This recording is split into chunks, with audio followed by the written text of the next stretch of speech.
We good?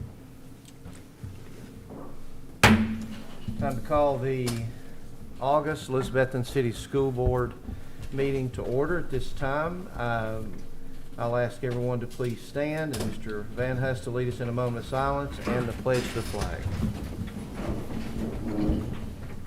Please pause for a moment of silence.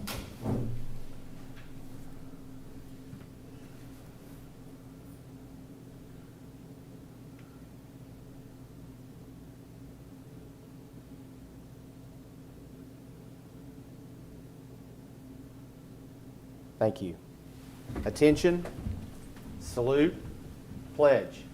I pledge allegiance to the flag of the United States of America and to the republic for which it stands, one nation, under God, indivisible, with liberty and justice for all.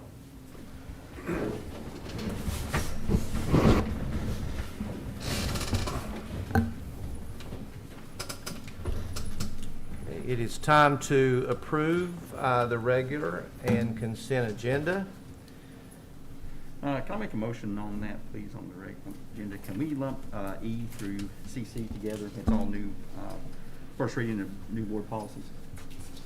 Okay, I have a motion to lump items E through CC on the regular agenda together. Can I get a second? Under item A. Under Yes, item A. yeah, excuse me, yeah. Yes. Can I get a second? Second. Second. Any discussion or anything on that? We good with that? Okay, all those in favor, please say aye. Aye. Any opposed? And there are none. So now we're back to, we ready to approve, to have a motion to approve the regular and consent agenda? Make a as motion to approve. Motion to approve in a second. Second. Second? I'm sorry. All I right. heard somebody All those say- in favor, please say aye. Aye. All right, ready to move on. Now it's time for citizens to speak. We did have one person requested, but they will reschedule that due to conflict. So we will move on to reports. And at this time, we'll have personnel report. Okay. Thank you. You can, you'll notice the personnel report in your agenda. I'll move on to my report, if that's okay. First of all, testing results from last year are out, and there's lots of good news included in that. The reality is, did we see some losses in that? Yes, we did, but not near what could have been, and that's directly attributed to our staff and our students and all the work that they did last year.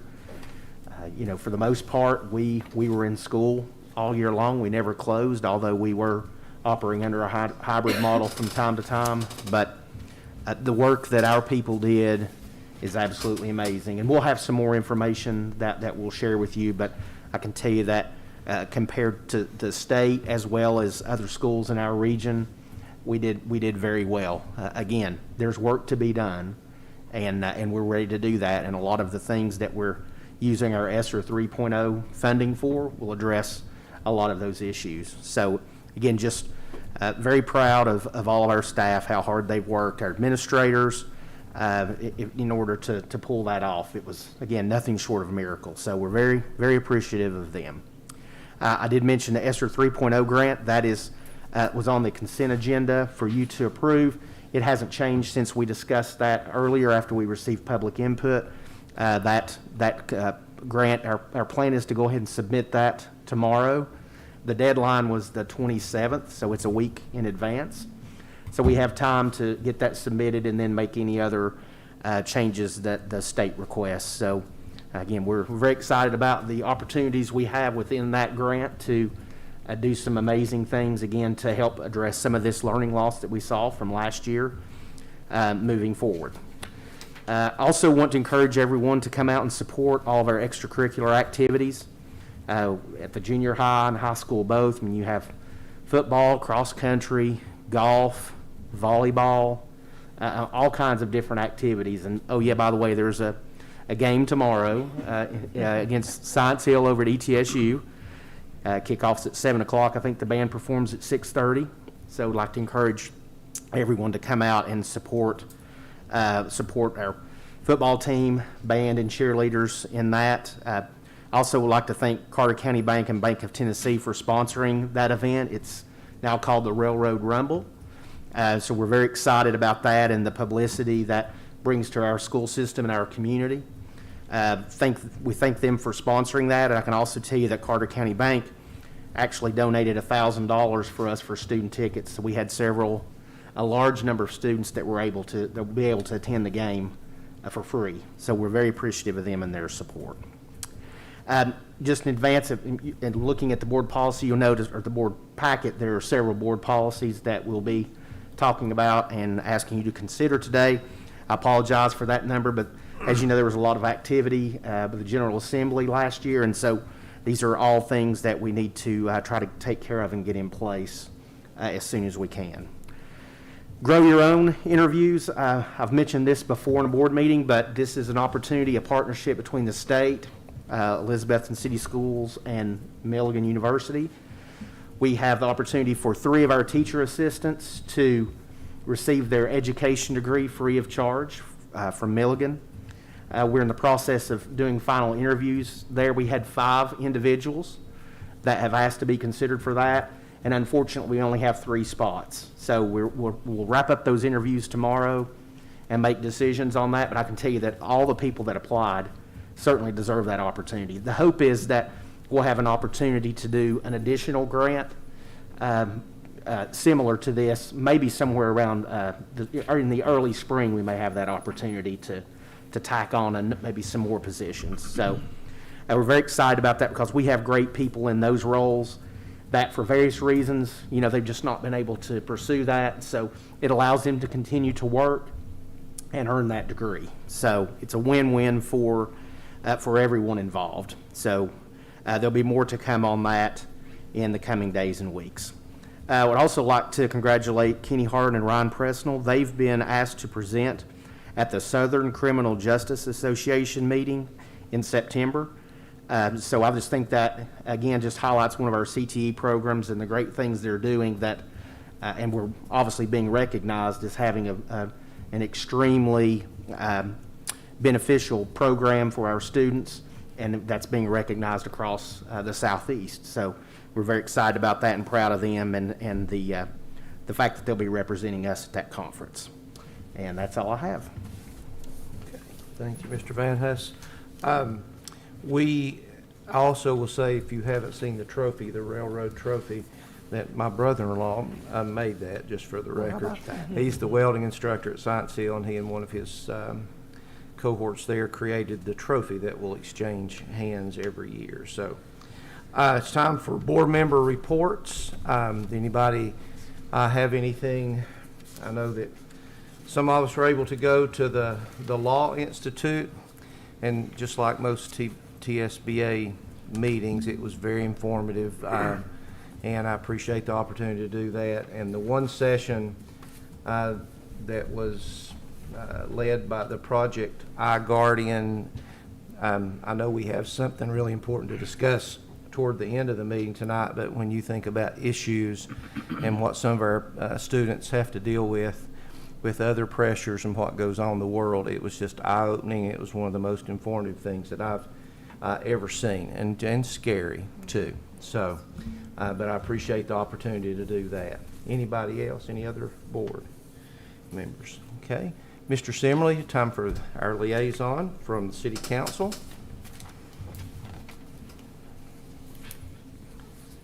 Good evening. I only have just a couple of things. First thing, I had given Richard before the meeting started tonight. Our council last week voted an amendment for your budget for this year, and actually I think it's 2022 budget. And I gave a copy of that to Mr. Van Huss. So that's always good when you get your money approved, and so more money's coming your way. So Good I'm deal. sure that you have plans to spend it appropriately. A couple of things. Earlier today, I was in a meeting up at the chamber with Keep Carter County Beautiful, but we were up there in a meeting and got to talking with Joy in regards to the upcoming Covered Bridge Days. And I know I'd already mentioned to Mr. Van Huss, and he sent out an email to Mr. Minton, but just wanted to remind everyone that we need some volunteers. We need some help. We'll take any of you who want to come up and work. We'll take children, we'll take adults, we'll take anyone, but we do need some help, very much so. For the more, it's going to be for the children's, I call it the bouncy house and things like that. We need some help like that. And also, the city is offering and the chamber is offering double, let me get the wording right here, double community service hours. So for any of the students who need service hours, they're offering double service hours to come up and to see any of the, either Joy or Courtney Bean or anyone from the city, and we'll sign the papers or whatever those students need to get signed for them. So again, it's a good opportunity for them to come up, have a little bit of fun with the kids, but more importantly, give some service hours back to the community. And lastly, don't know if any of you watched or heard or read the paper, but we have a football game coming up, we hope, here in December. And 2 years in a row, we've gone to state championship. 2 years in a row, that date does not change. It's the first Friday in December. Not going to say that we had some planners in our downtown who wanted to plan a Christmas parade on that Friday, but we voted it down. I've been on council, this is my going in my 4th year now. We've never voted anything down. And we voted it down, and we were able to get them to talk them into changing the date to December 11th. It's not just for Elizabethton High School students. It's not just for people from the city, but what if we had Hampton High School or Happy Valley or any local school here, and that those children had that opportunity that we've had to go to the state championship and go to that football game. So again, we want everyone to come to the Christmas parade. And please, let's pray for no rain on December the 11th or snow. That's all I got. Thank you very much. Thank you, Mike. Okay, now it's time, Miss Maggie, for Student Liaison report. I don't have anything. All right, okay, thank you. Y'all, it's too early in the year to have too much maybe to talk about. All right, we'll move on to the regular agenda.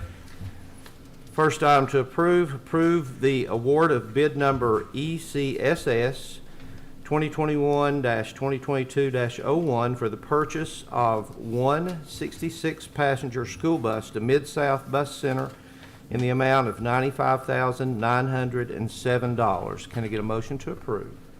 Motion to approve. Motion and a second? Second. Second, okay. Any discussion about that? This is a bus that will replace a bus that It's needs going to. out. It's going off, off service, off a regular route, and we did include funding for this in the budget that you approved earlier. All right. So, item is to approve the award of bid number ECSS 2021-2022-01 for the purchase of one 66-passenger school bus to Mid-South Bus Center in the amount of $95,907. All those in favor, please say aye. Aye. And any opposed? Okay.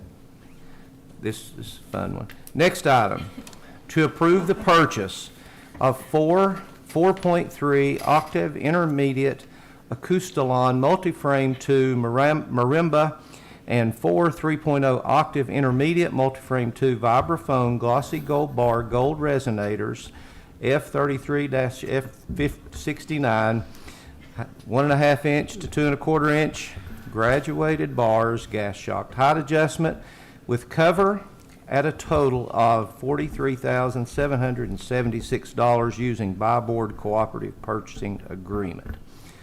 Can I get a motion to approve? Could you repeat that, Nick? Yes. I will in a minute, but let's just do it once. Phew. I'll make a motion to approve whatever Okay, it is. all right. And a second. Okay. Okay, so for those of you that are not familiar with that, first of all, let me apologize to Mr. Pless That's all right, for that's that. good. These are instruments that the drum line in the pit area uses, so this will standardize all of that equipment in the front. So it's something that they've needed for many, many years. We were able to set aside a reserve out of excess funds from last year once we closed out the year to make this purchase. Again, it's using buy board or cooperative purchasing agreement, so it's already gone through the bid process. And I know this will greatly impact the band and their ability to go down and win a state championship this year. So we appreciate your consideration. Anything else? I would just like to say I'm a member of the front ensemble and in the band, and we are so appreciative of this because if you have the same looking instruments, you just look so much more professional and we're just going to sound even better and hopefully win even more All right. championships. So Good. thank you guys. And I Good didn't deal. even know that. That wasn't even a setup. Yeah, I So didn't. that's Yeah, all fantastic. right. So, Okay, so the item is to approve the purchase of four 4.3 octave intermediate Acoustalon multiframe 2 marimba and four 3.0 octave intermediate multiframe 2 vibraphone glossy gold bar gold resonators F33-F69 1.5 inch to 2.25 inch graduated bars gas shocked height adjustment with cover at a total of $43,776 using buy board cooperative purchasing agreement. All those in favor, please say aye. Aye. Any opposed? All right. I don't know if I have to read all that or not, but it was kind of fun. All right, next item. Approve a 3-year lease agreement with Government Capital Corporation for the purchase of an indoor screen from Formetco Sports for Treadway Gymnasium at Elizabethton High School in an annual payment of $18,586.33 using cooperative purchasing pricing from the National Cooperative Purchasing Alliance, NCPA. Can I get a motion to approve? Make a motion to approve. Okay, and a second? Second. Second? And I think, is Mr. Yes. Forrest, you Yes, want to yeah. come up and kind of explain this and where we are in the process? Yeah, so thank you guys for having me today. I've been working on this project for quite some time in order to create some student involvement on a project through the digital media class that's just starting this year, a way to improve atmosphere in the gym, and a way to bring in more, once this video board is paid off for, a lot more revenue for our gym, sports that are in the gym, volleyball, basketball, wrestling, a way to bring in, once this is paid for, close to $20,000 with static sponsors and a la carte sponsorships, opportunities for our community members. Right now, I do have 5 static sponsors committed, as well as a title sponsor. So this is huge for me to move forward in this project. Snap-on Tools has committed to $10,000 over 5 years as a title sponsor, and then the static sponsors are as follows that have committed: Star Fitness, D&L Education Solutions, Rick Walters Horace Mann, and Northeast State Community College. I also have Goodwill committed, and they're waiting, as long as this would be approved, they want to commit also to being a partner on this video board. Moving forward, my goal would be to sell the a la carte sponsors annually, and again, create enough revenue each year to pay back this board over 3 years, and then after that, bring in revenue for athletics. So we're off to a good start, and I think it's exciting, and most exciting would be the opportunity that this brings to our students, to our digital media, to run the board during games, to come up with ads, commercials, do the programming. It's going to be exciting atmosphere, and I don't know of another gym around that has an 8-foot by 13-foot video board, so it's going to be really, really exciting. And am I right, it's a lease to own, 3-year lease to own deal? Is that basically it? So, Correct, yes. okay. And there is fundraising from the sports teams to help pay for this. The correct? fundraising is all through advertisement through the board. Right. And So- so I've done the front end work with the static and the title sponsors, and then look to get some help maybe from our booster clubs to get those a la carte sold each year. The good thing about this lease is the first payment's not due until a year after signing. So we've got a year ahead to work ahead to get that payment done, and then we can, build up each year after that. So Awesome. I do think it's, again, to emphasize the point that it's going to be an educational opportunity for students as well to run and operate the board, not to mention what it will generate funding-wise and improve the atmosphere of the games. So. Pretty cool. Thank you. yeah, I think it'll Forrest. be great. Yes, thank you guys. Thank you for your work up front on that. All right. The item is to approve a 3-year lease agreement with Government Capital Corporation for the purchase of an indoor video screen from Formetco Sports for Treadway Gymnasium at Elizabethton High School in the annual payment amount of $18,586.33 using cooperative purchasing pricing from the National Cooperative Purchasing Alliance, NCPA. All those in favor say aye. Aye. And any opposed? They're all done. Okay, next item, to approve creation of a two-year early literacy and 10 all-core implementation coach to be paid for using ESSER Planning Grant and ESSER 1.0 funds. Can I get a motion to approve? I'll make a motion. Motion and a second? Second. Have a second? Okay. Mr. Van Huss? So part of the fact that our district is participating in TN All Core, that puts us in a position where we had access to a grant for $125,000. And so our proposal was to use that money and a little bit of money from 1.0 that we had left that hasn't been used to pay for a person to, we would post this job, and more than likely we'll select someone from within one of our schools to come in and help us with TN All Core implementation as well as the early literacy implementation. You may remember that all of our teachers, well, the majority of our elementary teachers participated in early literacy training this summer, and the state's actually paying them $1,000 for that. So that's all part of this same program. So this person will help them implement these things in classes, as well as help provide a little guidance for the TN All Core program as well. So again, this is grant-funded position, and again, it would just be for 2 years. Attached to your agenda, there's a scope of work. I will tell you that we've already applied for this, and actually, it was a world record. I mean, it was less than a day we received approval for this.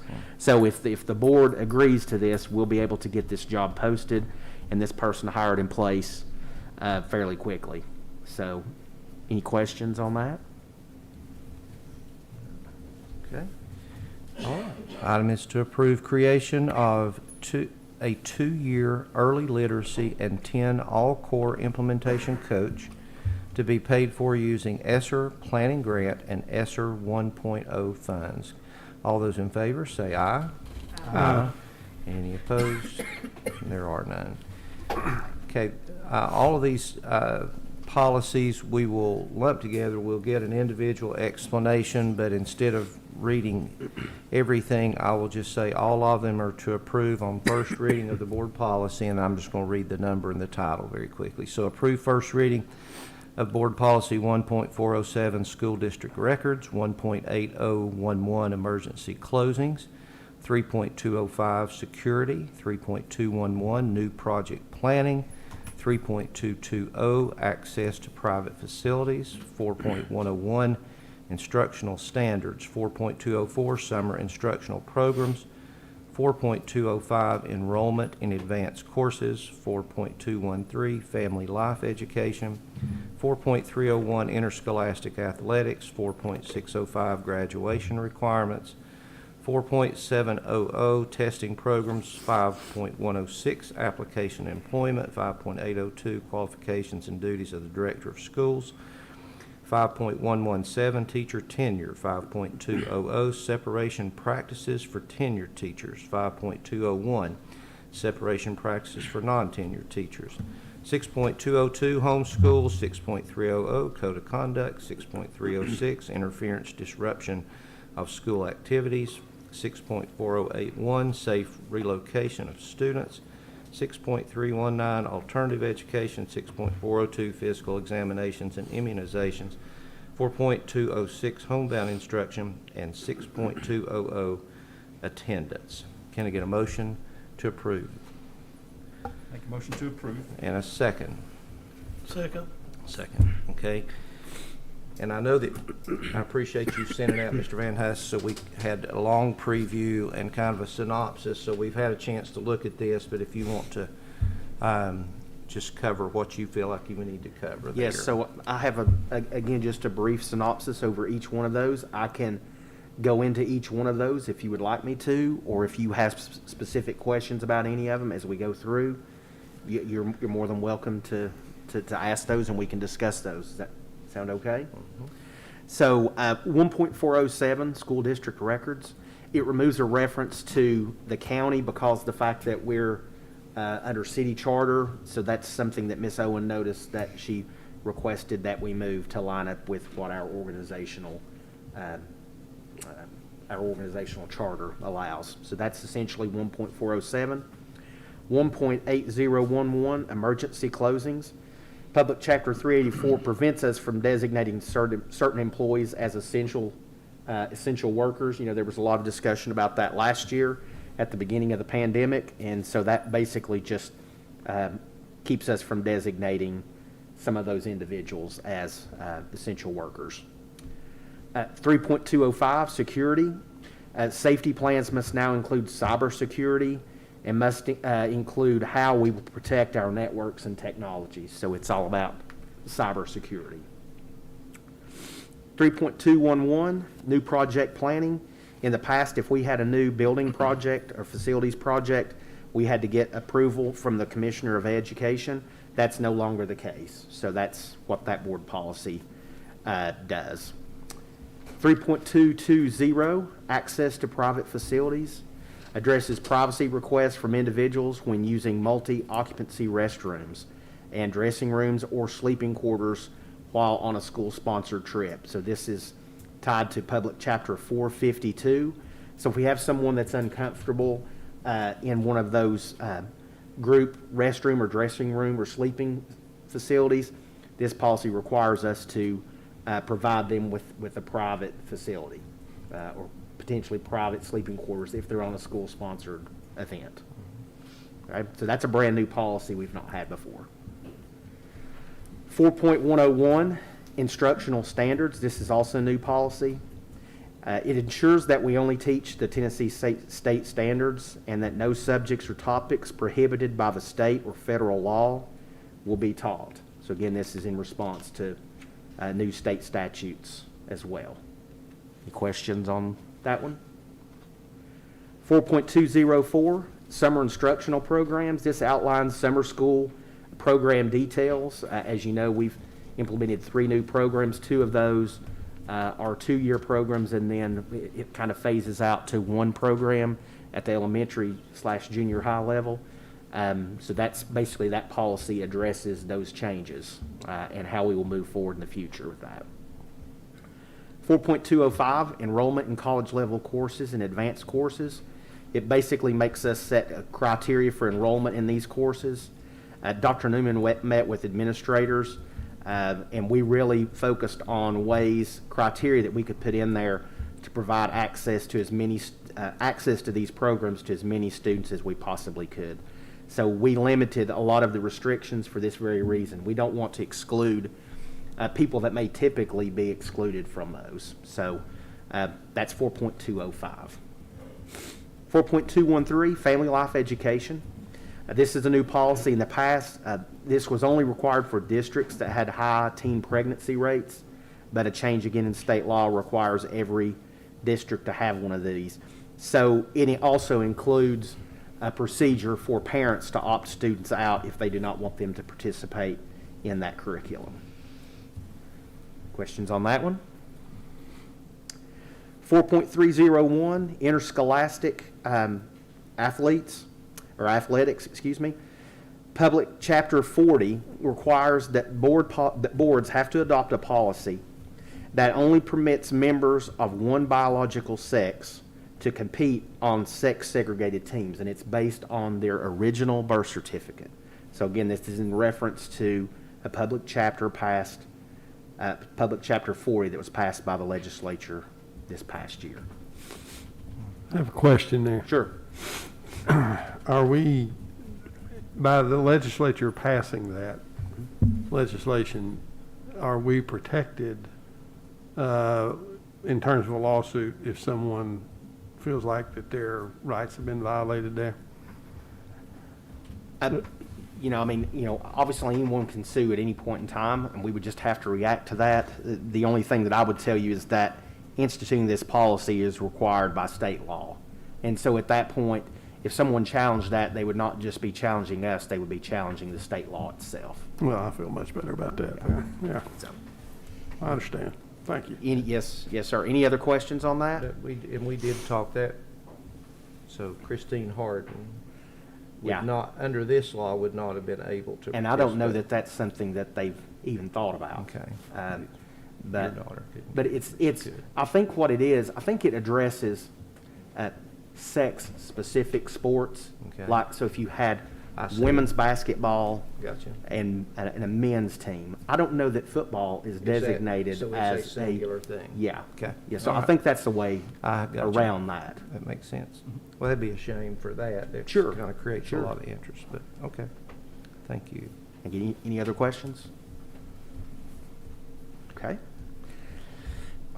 Let's see here. Oh, also in that same policy, it requires that we do some training for coaches on safety protocols as well as severe weather. So we'll be working on that. I think it also includes a code of conduct. So there's some things that we've already been working on in advance to address these even before this public chapter went in. But we'll continue to work on those and make sure that we're in compliance with that. 4.605, graduation requirements. There's one change. The early graduate requirement has been changed from required 18 credits for those early graduates down to 17. So it's 1 credit less, and again, that's reflected by state law. And someone actually asked today, do we know what that, I think it was maybe Dr. Mitten asked if we knew what course that was. And I've not had a chance to look that up. I don't know if you had a chance to look that up today. So I don't know what it is, but it's reduced that course requirement from 18 to 17. Question on that? 4.700, testing programs. This is new. We're now required to provide students with information on available career and technical education opportunities and administer an aptitude assessment. We've done that for several years. We have one item this year, Major Clarity, that we're using to meet that requirement, so we're already doing that. And I think our staff already does a great job of making students aware of that information. There's always an opportunity to get better. We also, as you know, you've approved those 2 career counselors at the high school that will assist with that information for students as well. Can I back up? Sure. Ms. Minna? Sorry. Sure. Sure. On the graduation requirements, I'm sorry, I'm slow, it just hit me. That's okay. Are we talking about the move on when ready requirements? Yeah, this is anyone that applies as an early graduate. If they want to graduate, let's say in 3 years as opposed to 4. Okay. So there's requirements in that policy that says the courses and how many you have to do that. And so that's what we're talking about Okay, there. all right, thanks, sorry. 5.106 and 5.802, these kind of go together. So application and employment is the first one. It basically says that as a director, if we have a position, a teaching position that we can't hire someone that's licensed, we can hire someone with a temporary permit. That allows us to do that. However, it also requires that if the person in one of those roles, they're basically in the same role as a teacher, so if there's any disciplinary action that would require me as a director to report that to the State Department, it also requires me to report that for these individuals on a temporary permit. So it gives us that freedom, but it also holds them to that same teaching standard of someone that's certified. Hopefully we won't be in that situation, but it's intended to give school systems flexibility because sometimes there's just positions it's very, very hard to fill. So the other policy, 5.802, that deals with the qualifications and duties of the director of schools. And again, that goes back to that same idea. It's one of the duties that I'm required to do. So it just points that out that I have to do that. There's one other proposed change on there I wanted to draw your attention to, 5.802. And if you have any thoughts or questions on this, the state policy, the TSBA model policy, it changes, it has a different suggestion on the qualifications for the director. Our current policy has 3 years of successful experience in the classroom and 2 years minimum school administrative experience. But the model policy has 3 years of successful experience in school administration only. So that's one thing that we did need your thoughts on that. Do you want to go with the language in the model policy, or do you want to stick with the language that we currently have? I would like to keep it the way it is, Okay. because I think it's important that a director knows what's going on in the classroom and has been there. It makes him more well-rounded and understand what the teacher's Okay. doing. That's my opinion. I agree with that. So would you like to make an amendment to this particular policy that we stick with the current language. I would like to make that amendment, please. Okay, so we have a motion We need to to- amend, and we need to have a second. Second. Second? Okay, any discussion on that? So we need to vote on that, correct? Just that Yes, separately? yes. Okay, all right, so the item is to amend 5.802 to the original language, which would include teaching experience, correct? Yes, 3 years of 3 successful years of teaching successful experience teaching and 2 experience. administration. All right. All those in favor, please say aye. Aye. Any opposed? Okay. Okay, great. Okay, there's also a reference in there, again, to the requirement as the director to, again, report any of those reprimands that's required by law. 5.117 is the tenure policy, and basically it just allows us, due to the fact that teachers had the opportunity last year to nullify scores, the year before there were no scores, so that's really put individuals that may be eligible for tenure in limbo. So this allows those individuals to go back to the previous year's level of effectiveness scores to possibly make them eligible for tenure, which is a good thing. So we're very much in favor of that and glad the state has allowed that. So that once this is approved, then that will give us an opportunity to grant tenure to some additional individuals. 5.200, separation practices for tenured teachers. The State Board of Ed now has the authority to suspend a teacher's license. In the past, the Commissioner of Education did that. Now that lies with the State Board of Education. So that's the change to that policy. 5.201, separation practices for non-tenured teachers. Anyone that's non-tenured, that's going to receive a non-renewal letter. This now requires us that we notify them in one of 3 ways within the last 5 business days following the last instructional day. Okay? We either can send an email, certified mail, or we can use an overnight carrier to share that information with them. So that's the big change there, is it has to be done no later, it has to be done within those last 5 days of the last instructional day. It gives us the freedom to do that before if we want to, but we have to do it by that 5th day, the last day of school. There's also a reference in there to about the state board being able to suspend a teacher's license. That's in that policy as well as 5.200. 6.202, homeschools. This allows for parents that are providing homeschooling for their students that they can qualify for that with a high school diploma, GED, or now it's basically the high school equivalency test. So it adds another way that a parent could qualify to provide a homeschool. Question on that one? Okay. There's another group here, 6.300, 6.306, and 6.4081 that all tie together. The first one, well, let me talk about 6.306. The 6.300 lines up some code of conduct things, and basically it allows, well, it actually requires now that a teacher can intervene and discipline a student based on that code of conduct. And if they in turn share that discipline with the principal, or they report someone to the administrator for discipline, it now requires that administrator to let the teacher know what disciplinary action was taken. Which, that's not an issue for us. We've always shared that information, but now evidently some people weren't, so now it's part of the law. 6.306. Interference and disruption of school activities. There is now a procedure that a teacher can request a student be removed from their class if their behavior is adversely affecting the learning in that room. So this policy outlines that procedure. It requires the teacher to have documentation on the interventions they've done thus far.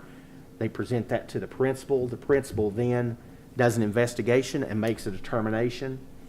There's also some requirements on the administrator to report that information to the student as well. It doesn't necessarily specifically talk about parents, but we would obviously include them in that process as well. And then at that point, when the principal renders a decision, both parties, the student and the teacher, have an opportunity to appeal that to either the director of schools or his or her designee. So that's a big change, something that's not been there before. And in 6.4081, it references the safe relocation of students, and that they must notify, again, students of any disciplinary action, but it also outlines the correct way and puts some safeguards in. If we have a student, it allows a school staff member to intervene as long as it's not excessive or things like that. So it kind of tightens up the language and provides protection for individuals to intervene if they're intervening for the safety of that student or other students. A question on that group? Getting close. 6.319, alternative education. This allows the director, if you have a student assigned to the that creates some type of an offense, that it's either violence or an act or threatened violence to students in a certain school building, if your alternative school or your program is housed in that same building, it now allows me to not have to place them in alternative school. So if we have a student that's made a threat, for instance, at Elizabethton High School to other students, it allows me to not place them in that alternative school. So at that point, we would look at either some type of virtual learning or just expel the student, completely from the school system. So that's a good protection if someone commits one of those serious acts. Questions on that one? It also outlines that if you have a student in alternative school and they commit another infraction, that we are to treat that as a completely separate infraction, and it's not a tack on to whatever their initial infraction was. So it also provides us the opportunity to hold them accountable. It's not a free license where you're already in alternative school, so you can just do whatever you want to. It holds them accountable for their actions moving forward from that point. 6.402, physical exams and immunizations. And basically, state law requires that should a COVID-19 vaccination ever be required, that we're required to also allow for those religious exemptions, that they will be granted if that ever happens. Okay? Questions on that one? 4.206, homebound instruction. This basically allows for students that are in isolation or quarantine. It does allow us to operate a virtual program for them during that time of that isolation or quarantine. So that, as you know, we can't implement our CLP plan this year unless the governor issues a certain type of emergency order. And that CLP allows us to modify our school schedule. So we can't do that unless he issues that certain emergency order. So this allows us some freedom now to be able to provide online education for students, again, that short term, that 10 to 14 day period when they're either isolated or in quarantine. 4.407, it defines what a virtual education program is, and it specifically outlines those allowable uses. So again, a program is a short-term solution for certain situations listed below, and I'll go over those in just a second, as opposed to a virtual school. And again, we do not have a virtual school, so that's not an option for us, but we can operate a virtual program. It outlines those eligibilities, the requirements, attendance, but it specifically lists students in quarantine as one of those. It also allows us, for a student in an alternative placement, it allows us to do a virtual program for them as well. And then the last one deals with attendance. That is 6.200, and it basically readjusts the tiered intervention for students that are having attendance issues, and it basically just puts every student in tier 1, so it allows us to intervene and start that process much quicker, which, as you know, if we have a student that has an attendance issue and there are certain steps that we have to go through, the quicker we can intervene, the better. So this policy tightens that up and lets us get to that point before it gets way out of hand. Okay? All right. Any questions about any of those items? All right. I need to read every number. I'm going to opt to not read every number and just say the item is to approve the first reading of those 25 policies as discussed.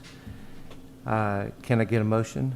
Or excuse me, I already have a motion. All those in favor, say aye. Aye. Any opposed? Sorry. All right. Last item on the agenda is discussion of COVID-19 safety protocols. I'll start by just, obviously, on everybody's mind, anywhere you go, a lot of discussion. I think I speak for everybody up here. We want teachers to be able to teach, and we want students to be able to learn as much as possible, and we want them to do it in the safest, best environment. And obviously, a couple of systems in our area have kind of acted on that. I think everybody else is probably at that point as far as making a decision or stating no decision. So again, we'll just open it up for discussion or anything else. And I don't know, Mr. Van, if you have things you want to say to start with. I mean, you want to go over the numbers? Yeah, I'll do that if you'd like for me to. As you know, on Monday, we had 39 positive cases. That includes students and staff. Today, we have 46. That's 36 students and 10 staff members. Something that we've not been reporting, but that I want you to know is that we currently have 120 students in quarantine based on a close contact designation. Now, what I will tell you is that all 120 of those students were not designated close contacts as based on school contacts. Some of those are from with outside community, maybe they're a household contact or something like that. And I don't have this breakdown from this set of numbers, but I know on Monday I asked for that information and principals provided that to me. And it varied from school to school, but for the most part, basically about a third of that number on Monday were due to contacts outside the school. So if that same process holds true, about 40 of those students of that 120 would be in quarantine based on contact outside the school system. Does that make sense? So roughly about 80 of them are probably school-based contacts. Bryce, can you go over just, okay, so what are the new CDC guidelines for quarantine, close contact?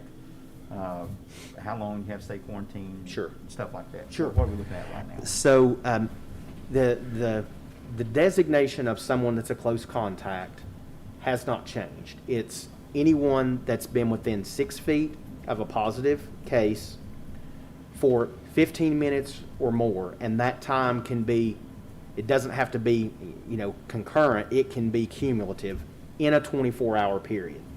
So in theory, if you had someone that was around someone positive for 3 5-minute intervals in a 24-hour period, the CDC would tell you they're a close contact, okay?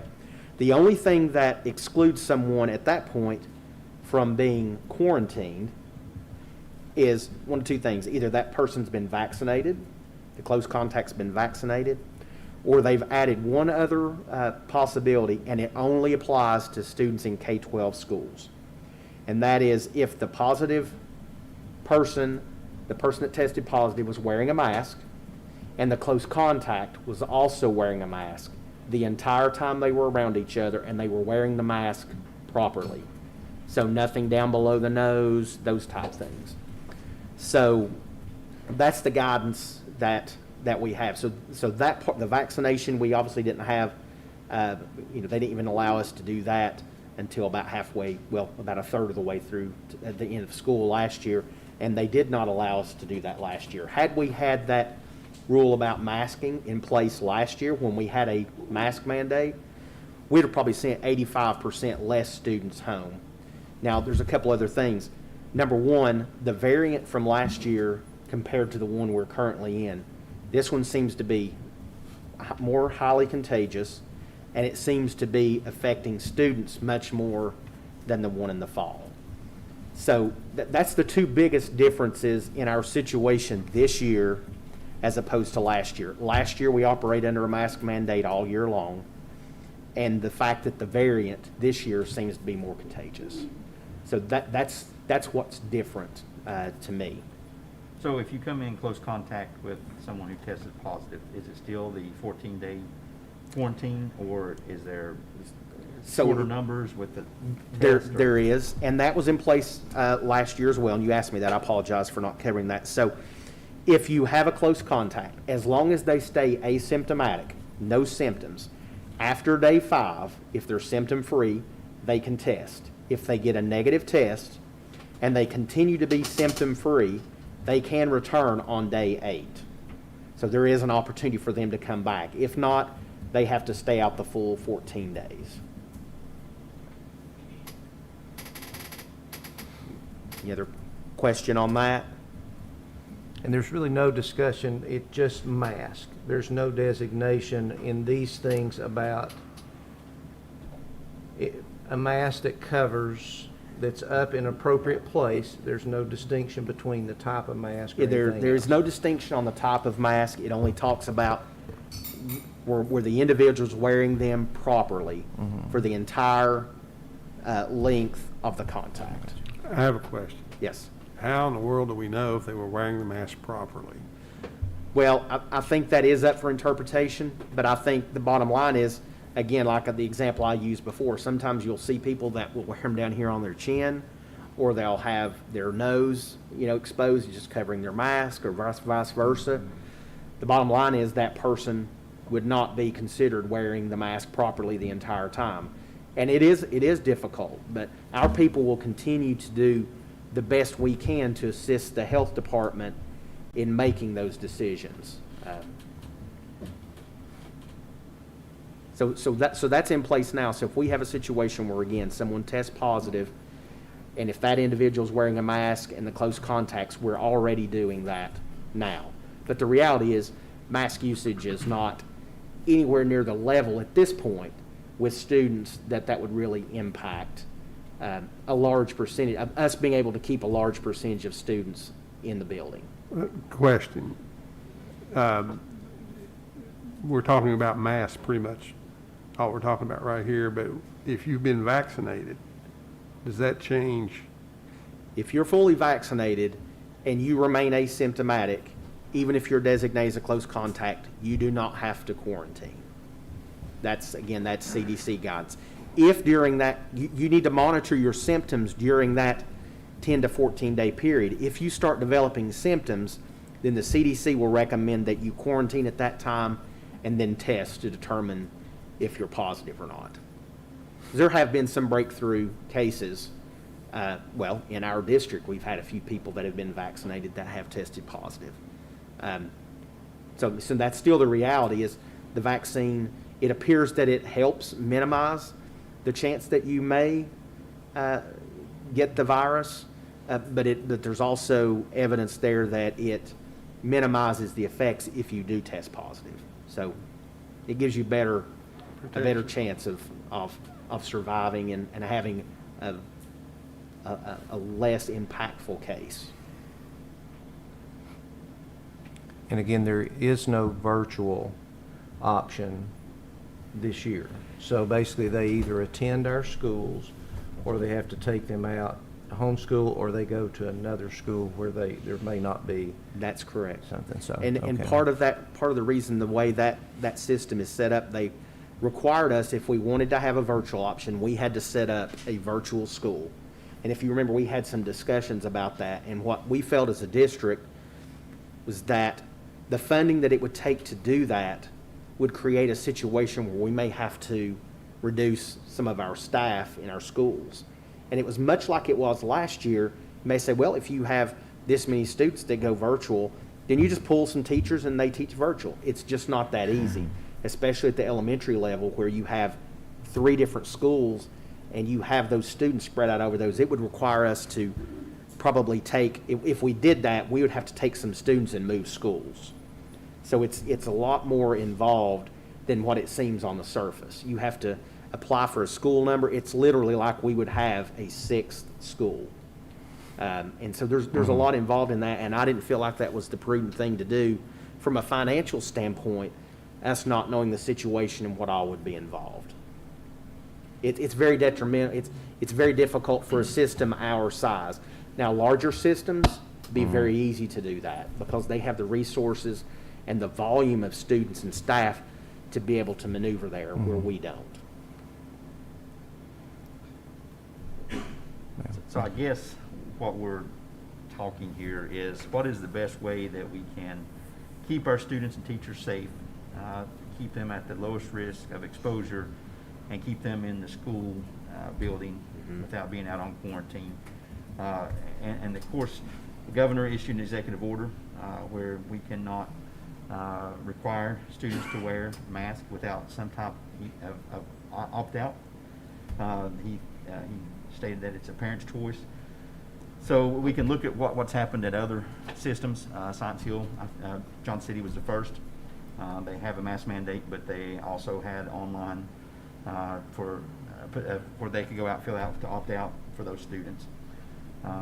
So I guess is that kind of what we're kicking around here, just to see what we think. Do we need to do a mask mandate with a opt-out option? I got a question. So the hybrid option is not an option anymore. Is that correct? Since we're not virtual with that, that's not an option. That's right. Unless the governor issues that certain type of state of emergency, we could take that CLP, that continuous learning plan, and we could implement it, which would allow us to adjust the schedule.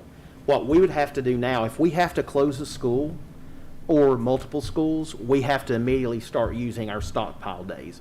The days be built up for inclement weather as well as professional development days. And what we've been told is we would have to keep track of that by school.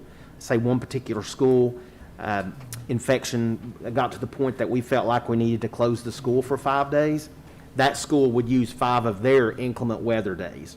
So we may be going to school in the other locations with that one school closed.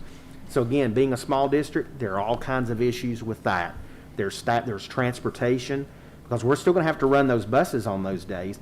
And then if that school has to make up those days at the end of the year, we're still going to have to run those buses and things like that. So it's very difficult. In a lot of ways, there were tools that we had last year that we no longer have. So they've kind of tightened that up a little bit. So no, virtual or, the hybrid would not be an option at this point. Well, we got a lot of professionals, giving a lot of information. And sometimes there's another group of professionals maybe that kind of get left out, and that's our educators and our administrators and supervisors. But I think it's our job as a board to take all of that and make the very best decision we can and move on. And none of us, I don't think, care anything at all about the political side of what we're doing. We do care about our employees, and we care about our students. And we know that our students benefit when they're around our teachers.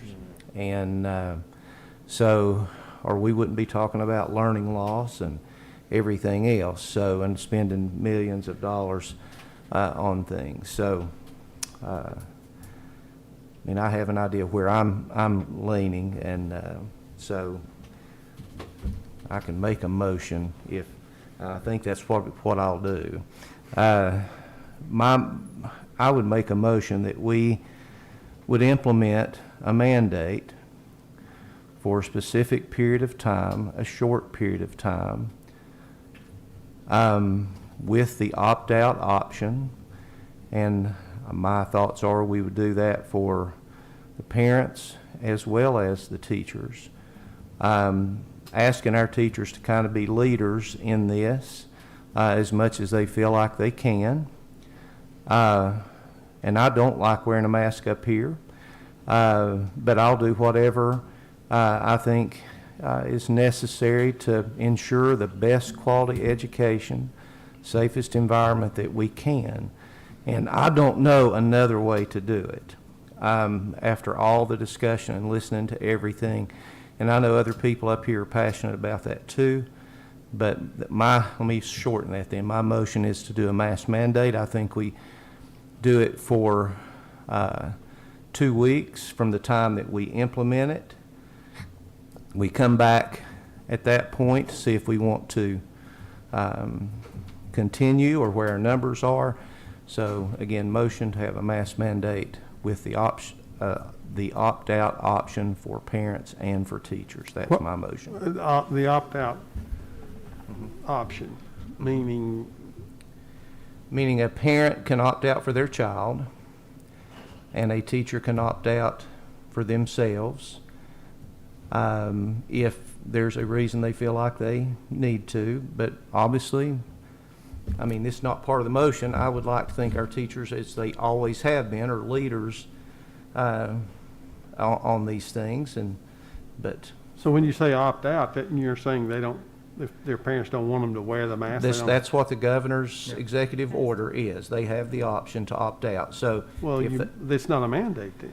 well, I mean, you're that's not a mandate. correct, but again, if we say that we just highly recommend, then we're in limbo. My opinion, we're just out there, and I think a mandate may encourage more people to potentially put on a mask. And then if people feel, for whatever reason, that they don't want their child to wear a mask, they have that option. So it's back kind of in the parents' court, which is kind of where we've always felt like it should be. I think parents that want their kid to wear a mask will put a mask on them and encourage them to wear a mask. A lot of them are already doing that. The ones that aren't, they're going to have to make a decision whether they're going to choose to follow the mandate, and if they don't want to, then they have the option to opt out. So that's my opinion, or that's the motion, I guess. So. I mean, like I said, that's what Johnson City has done. You look at any polling, it's split 50-50. Some people want it, some people don't. You look at what the experts are saying, mask help, and you have 50% saying they don't help. But I'm for anything that is going to keep a child in school because we've seen the learning loss when they were out of school. And, 10 days out of school, that's 2 weeks.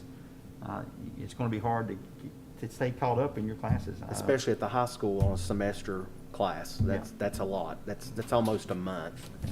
And with the opt-out, if a parent does not like it, they can fill it out and they don't have to wear it. The only thing I would say there, if you have a child who opts out and a child who has a mask and you put them beside each other, then the child who's wearing the mask doesn't really help that child because they're going to be contact tracing them out anyhow. I mean, can we set it up where those who wear a mask are kind of separated from the ones who choose not to? And that way they're protected. That's my only fear, and you almost said the word. It's almost like we're segregating people. And I fear that I've talked to our administrators today about, I really want us to guard against, maskers and anti-maskers. We see that all over in our society. I want to try to protect us as much as we can from that in the school system setting. So my fear is, if we do that, and I've heard other school systems that have, and they're having issues with that. So I understand exactly what you're saying, but my fear is that could morph into even bigger issues. But that's certainly up to you all, if there's some other way you want to do that. But I agree with you. We can debate. We're not, the people on staff at Elizabethton City Schools, other than the nurses, we're not health experts. We can debate about whether or not they're effective. What I can tell you is that the reasons that I outlined earlier about the quarantine, if the positive case and the close contact are wearing masks, then we don't have to send that close contact home. So our job is to educate. We want them there. I'm telling you that this gives us the best opportunity to keep as many kids as we can in school as safely as we can. We're continuing to assist the health department with contact tracing. What I would tell you is this is all that we are allowed right now by law, statute, executive order. This is all that we have the ability to do. And we need So- to do it. We need to. I got a couple of questions. If we go this direction, when do we implement it? And the forms, are they online, or are they paper forms, or how will we handle that? How will it be enforced? I agree with most everyone up here. We want to keep our kids in the classrooms. And I don't have children in the school system anymore, so I was talking to Maggie, and she basically says they want to be in school, and they don't really particularly like the mask, but, you know, they could, if it'll keep them in school, then, you know, they would probably do that, you know. So I'd like to kind of hear from Maggie a little bit about what's going on, you know, at the high school. Well, most people right now aren't really wearing masks because, I mean, if we don't have to, they're not very fun to wear all the time. But I feel like if if the students knew that we wouldn't be sent home or wouldn't have to cancel games or activities, we would be willing to wear a mask. And I know most of my friends anyway are vaccinated. I'm getting vaccinated, so I think a lot of people are trying to stay as safe as possible and stay in school. So that's how I feel about that. Thank you. And I was pleased to see the presidency surprised when she told me a lot of her friends are already been vaccinated, and I think that's wonderful. And if we can continue that trend, that would be great. So yeah, we need to keep them in the classrooms and keep them safe. Well, I just wonder if it's just an option.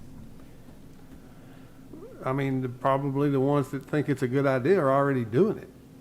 I don't know what we're doing. I would tell you, I actually talked to Dr. Barnett in Johnson City about that very thing. And he told me it had in their policy that they implement, not policy, but their operating procedure that they implemented, that it actually has increased mask usage, even with the opt-out possibility. He's told me yesterday he'd been in classrooms where he had seen, you know, all the students but two doing that. And like Mr. Pless said, at this point, unless the board wants to define executive order or state law, I'm telling you, this is the most that we can do. But again, that's up for you to decide. I don't think you're defying a state law. No, I alluded to the executive order as well. If you mask Well- mandated and didn't give the opt-out, you would be defying the, Two Does that make systems sense? are already doing it. Am I incorrect on That that? was before the that was governor's before the executive mandate. order. Yeah, it's before the order. Are we talking about Shelby and. Davidson and Shelby? I think so. Well, I don't know what they're doing, Mine? and I don't really care, to be honest with you, what they're doing. To me, they're a different entity than Elizabethton City. They're a giant. And they've got resources, you know, that we don't have. I mean, my opinion, if it increases the mass 10% or 20%, and that keeps another percentage from having to go home, I mean, like I said, for a couple of weeks to look at that and see what we think, and then to come back and reevaluate, I think for our students and our teachers, and I know they don't want to wear masks. I understand that. I don't want to, but I don't know that we can do any more for the educational process here. And that's just my opinion, and it may not go any further than this chair, but that's my opinion. My opinion is that we have to do something. We just can't allow this to keep going on and the numbers to rise, and we're not implementing anything. I mean, nothing in life is fun. A lot of things in life aren't fun to do. We have to do it for the safety of other people. So I think this is a small price to pay if one child doesn't get COVID or one teacher doesn't get COVID and take it home. I mean, whole families are getting this. So I think the longer we wait to implement this, our numbers are going to continue to rise. I think the 2 weeks that we're going to take a trial, we need to start, you know, as soon as we can with the protocol that parents. Well, there's no guarantee. We can't control, there's no guarantee that this does anything. Yeah. I mean, we think it would, but we don't know. The only thing we know that it could potentially help is keep people from having to quarantine. If they're around enough, if it's, you know. And again, that's based on CDC guidance, okay? That's not just something we made up. That's Center for Disease Control recommendations.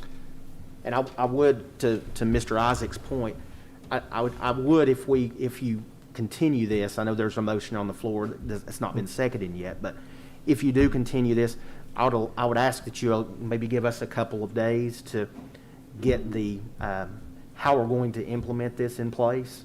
I know Mr. O'Quinn mentioned an online option. We would look at that as well as maybe a paper option. So there's details there. We would need to get that information out. So, you know, I don't know when when your thoughts would be to start, but maybe if you could give us maybe until Tuesday to get all that in line and get everything set up, that would be beneficial for us. So.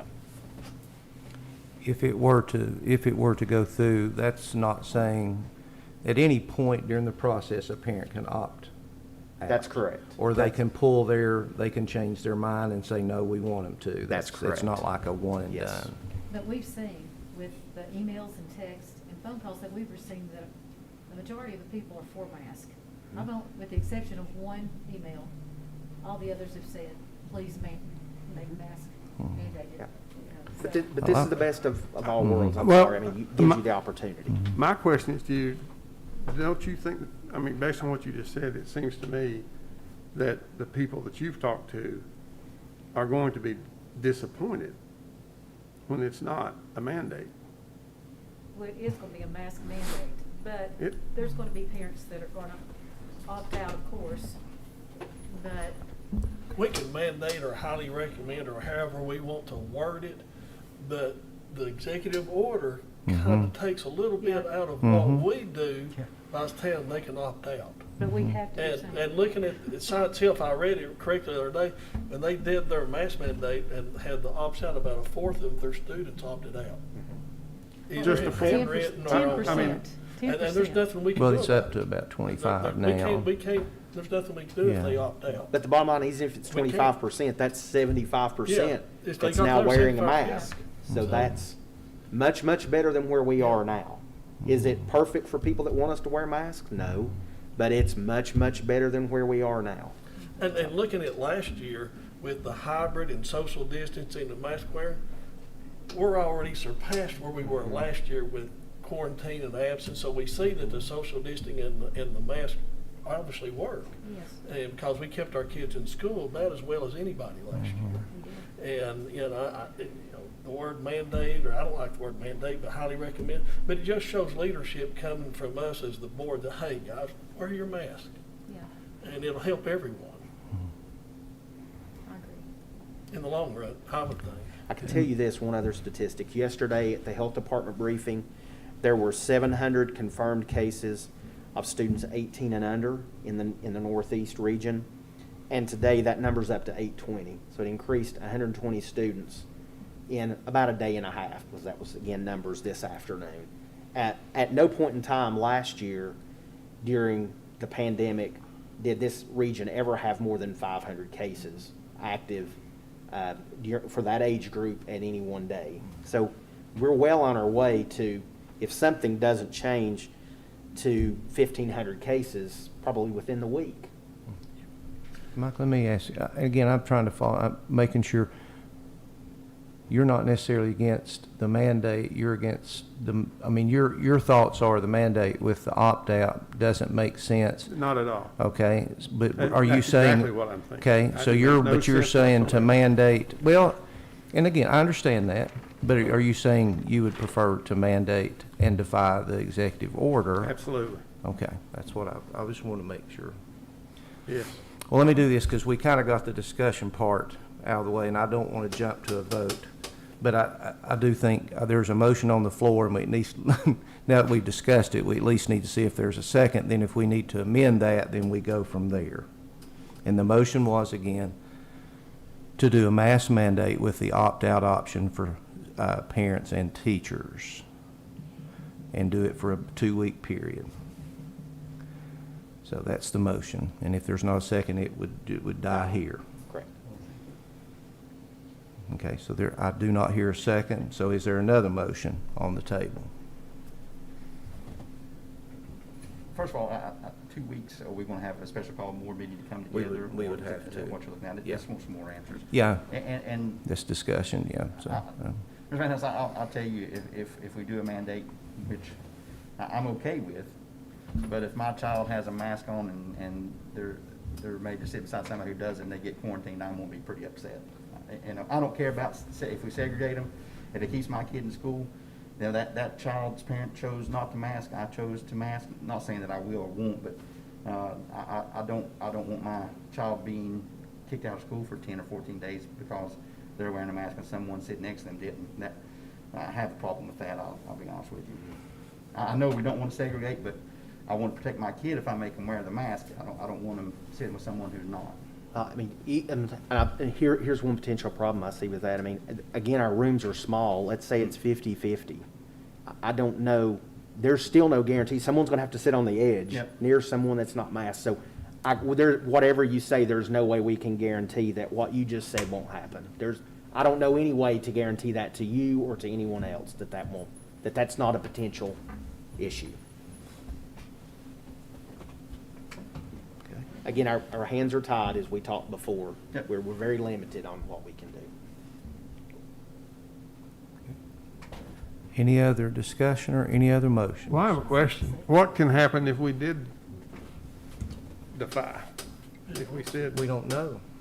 Probably a lawsuit. Probably be in a lawsuit. And we may lose. a lawsuit, the governor's gonna sue us? Well, No, Michael, there's no way we know. I mean, I don't know what's gonna happen, so I can't really, I mean, I don't know. Don't think anybody knows about something like that. It's kind of unprecedented. I don't mean to act like a jerk, I really don't, but yeah. I also have a son. And my son has chosen vaccination. He got vaccinated, which I'm very thankful that he did that. He had the maturity to do that. He came to us and wanted to be vaccinated, and so we took him and had that done. I just fail to see where We've got to look at the big picture. what We've we're got to- doing is, I mean, I don't know what. We've got to mandate it, I mean, I feel. You got to mandate it? But, I mean, we're going to have to do something. Well, Where, we shouldn't call it a mandate because we're not mandating that they have to wear it. We're just kind of asking them to. We're mandating the ones that don't opt out, and that's as much as the law allows us to do right now, I think. I mean, according to the executive order, I don't, and like I say, to me, that's a separate item. I think if we're wanting to defy an executive order, maybe it's not, maybe it's not. It's a slippery slope, whatever we do. It is. I mean, all I can do is highly recommend and suggest that if I had a child that was 12 and under, they can't get a vaccination. If I was a parent that had a child in MSU, I'd send them with a little mask every day. And that's the only protection they've got. And I do know. That helps to protect the teachers also, because the little ones can carry it and be asymptomatic and nobody know they have it, and give it to some of our teachers and our staff. But I don't think we can dictate age or, separate, the 12 and under from the ones that are older. And I'm really glad to hear that she's saying a lot of them are getting vaccinated. My girls are out, they've all been vaccinated. They wanted to get vaccinated. And I wish more people would, but, the ones that don't, you can't push it on them or can't force it on them. I mean, it's a slippery slope no matter what we do. And I see what you're saying, Mike, as far as a mandate with an open-ended, and then why mandate, I see what you're saying. But I don't think we can, as a board, can mandate it with an executive order out there telling that the parents have the opportunity. I mean, You know, it's parental choice. I will say this, the mandate, if you mandate with an opt-out, it at least requires the parents to take some action if they do not want their child They have to to fill wear out a a form, or mask. they So, have to- so that it does do that. I think there may be, I don't know this, my bet is there may be some parents out there that maybe think it's a good idea, but because the school's not requiring Yeah. it, they're not pushing it. So I think a mandate does help in that. And again, I think so. I talked with people in Johnson City, and they did see an improvement. So at this point in time, in my opinion, an improvement is better than where we are now. Absolutely. But Mr. Pless, if you don't care, go ahead and do your motion again. I'll second it this time. Okay, all right, the motion is that we do a mask mandate with a parental and teacher opt-out that would last for 2 weeks from the time of implementation, 10 school days essentially, and then we would meet again. And let Mr. Van Hess work with the staff Yeah. at an appropriate time when to implement it and how long the parents Yeah, have we to would do turn the that, we would proper turn the paperwork. details of that over to the school, because they'll know how to deal with that. Did I hear you say we would revisit it sometime Yes, later? I think 10 school days from the time we implement it is what I would say. That's about as good as we can do. Highly recommend it to faculty and staff. And I mean, we can encourage them to be leaders in that, but again, they have as much right, I guess, as a parent does, you know. I'll So, second that motion. okay, have a second. We've had a lot of discussion already, but we can discuss more if anybody chooses. Okay? All right. So probably need to do a roll call vote, Ms. Felicia, if that's okay. So again, the motion is to approve a mask mandate with a parental and teacher opt-out for the next 10 school, or from 10 school days from the beginning, which probably is next Tuesday. I think that would give us enough time to do that, so it would start on the 24th. Okay? Mr. Isaacs? Aye. Mr. Pless? Aye. Mr. O'Quinn? Aye. Ms. Schaff? Aye. Mr. Wilson? Aye. Thank you. All right, thank you. I do appreciate this. We're passionate about our kids. We're passionate about our system. And we're all very different, but we all want the same things. And I'm glad, I mean, and we all, I know we can move on, and we would move on regardless of what the decision was here, and I appreciate that. All right. We have one other motion, and that would be to adjourn. Can I get a motion? So moved. So move, and a second. Second. Just to announce, the next regularly scheduled board meeting will be Thursday, September 16th at 5:30 here in the Mac Pierce Boardroom, and we will have a special called meeting in I'm so excited. 10 days. I do too. I think they will.